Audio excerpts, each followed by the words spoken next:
اور اس فیصلے کا جو ایک چھوٹے سے طبقے نے رد عمل دیا، اس فیصلے کے اوپر جس طرح کی زبان استعمال کی، میں مجبور ہوں آج آپ سے بات چیت کرنے کے لیے.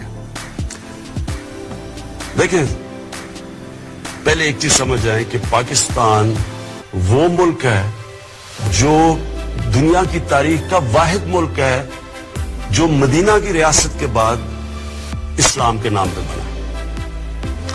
اسلام کے نام پہ بننے کا مطلب یہ ہے کہ پاکستان کا کوئی قانون قرآن اور سنہ کے خلاف نہیں جا سکتا. تو جو ججز نے فیصلہ دیا ہے وہ آئین کے مطابق دیا، اور پاکستان کا آئین قرآن اور سنہ کے تابع ہے. اب جس طرح کی زبان استعمال کی گئی ہے پاکستان کے سپریم کورٹ کے ججز کے اوپر، یہ کہنا کہ وہ فیصلے کے بعد واجب القتل ہے، اور پھر وہیں نہیں رکنا، پھر یہ کہنا کہ پاکستان کے جو آرمی چیف ہیں وہ غیر مسلم ہیں، اور جنرلز کو کہا جا رہا ہے اور فوج کو کہا جا رہا ہے کہ آرمی چیف کے خلاف بغاوت کرو.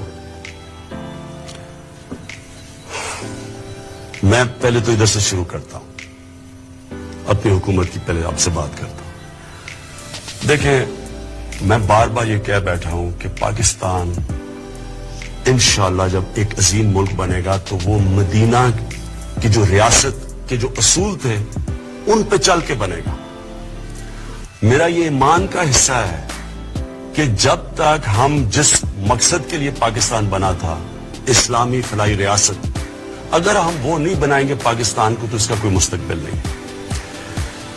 میں یہ بھی سمجھتا ہوں کہ انسان کا ایمان مکمل ہی نہیں جب تک نبی صلی اللہ علیہ وسلم سے انسان عشق نہیں کرتا. ہم نے عملی طور پہ اس حکومت نے وہ کام کیا جو آج تک کبھی کسی نے نہیں کیا، کسی پاکستان کی حکومت نے نہیں کیا.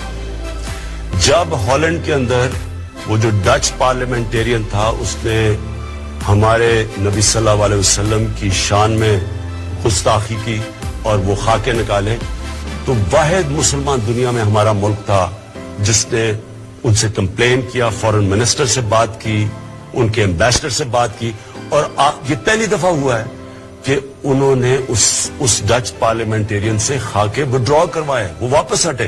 یہ کبھی پہلے نہیں ہوا. پھر واحد پاکستان پہلی دفعہ ہم نے OIC جو مسلمان ممالک کا جو آرگنائزیشن ہے اس پہ جا کے ہم نے ایشو اٹھایا، اور یونائٹڈ نیشنز میں ہمارے فورن منسٹر نے پہلی دفعہ یونائٹڈ نیشن میں ایشو اٹھایا.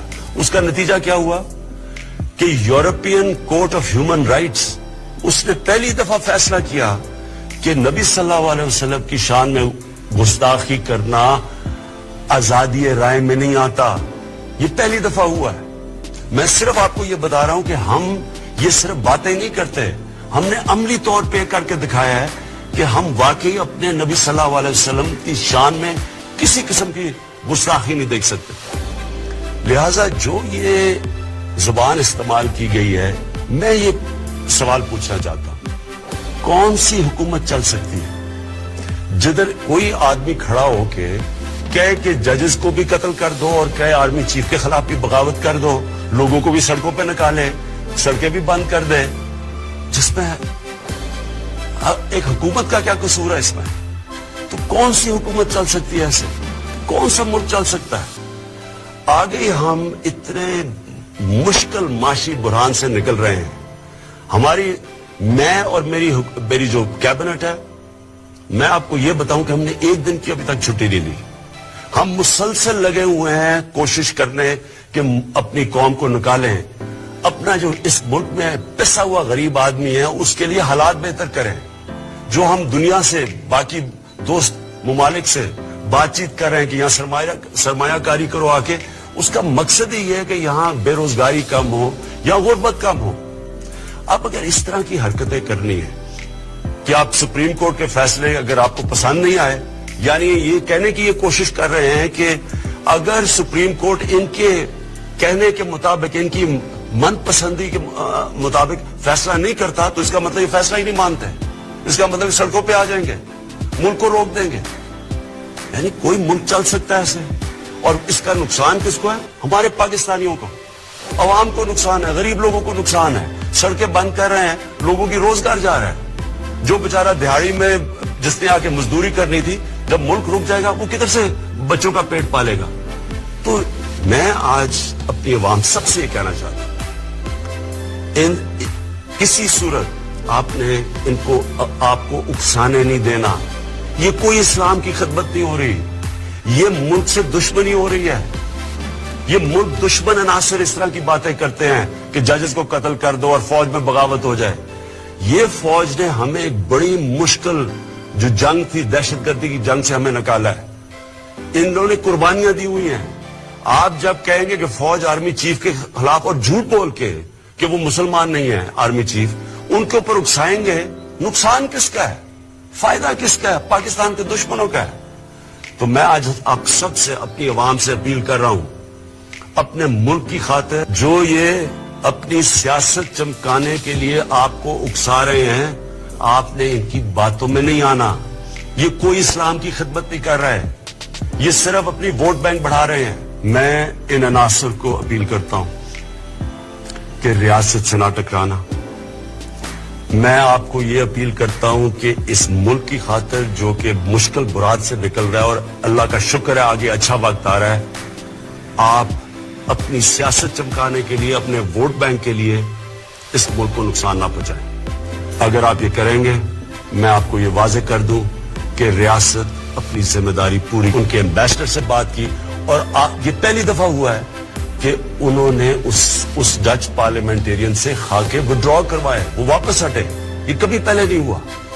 پھر واحد پاکستان پہلی دفعہ ہم نے OIC جو مسلمان ممالک کا جو آرگنائزیشن ہے, اس پہ جا کے ہم نے ایشو اٹھایا, اور یونائٹڈ نیشنز میں ہمارے فورن منسٹر نے پہلی دفعہ یونائٹڈ نیشن نے ایشو اٹھایا.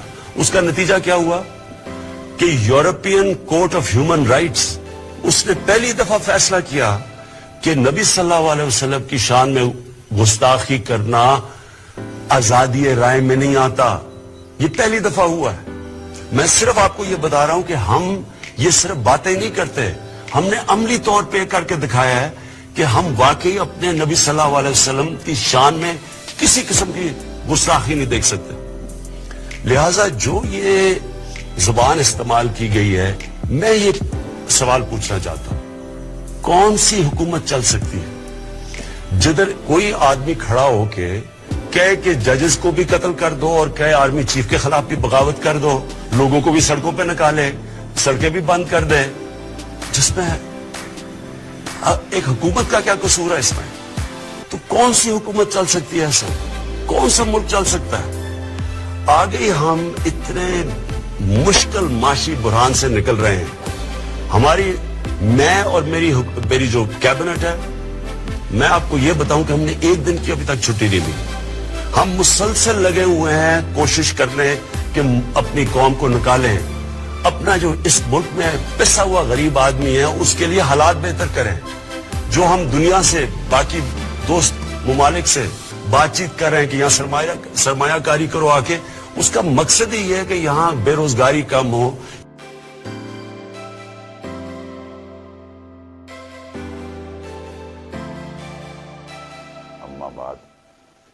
TLP سے بات چیت چل پڑی ہے, اور پہلا دور کافی بہتری سے مکمل ہوا ہے.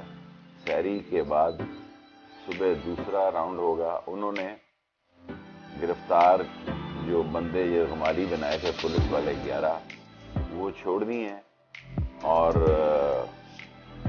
وہ خود بھی TLP کے لوگ مسجد رحمت للعالمین کے اندر چلے گئے ہیں, اور پولیس بھی پیچھے ہٹ چکی ہے.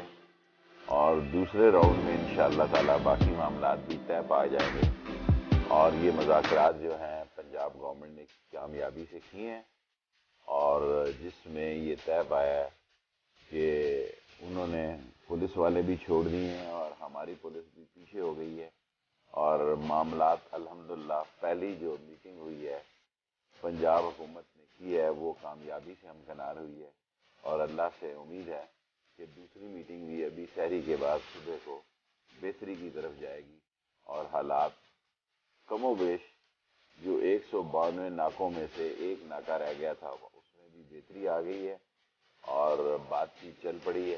ایک راؤنڈ مکمل ہو چکا ہے جو کہ مثبت رہا ہے اور دوسرا راؤنڈ اب سحری کے بعد صبح شروع ہوگا اور اللہ سے امید ہے کہ TNP سے معاملات خوش اسلوبی سے طے پائیں.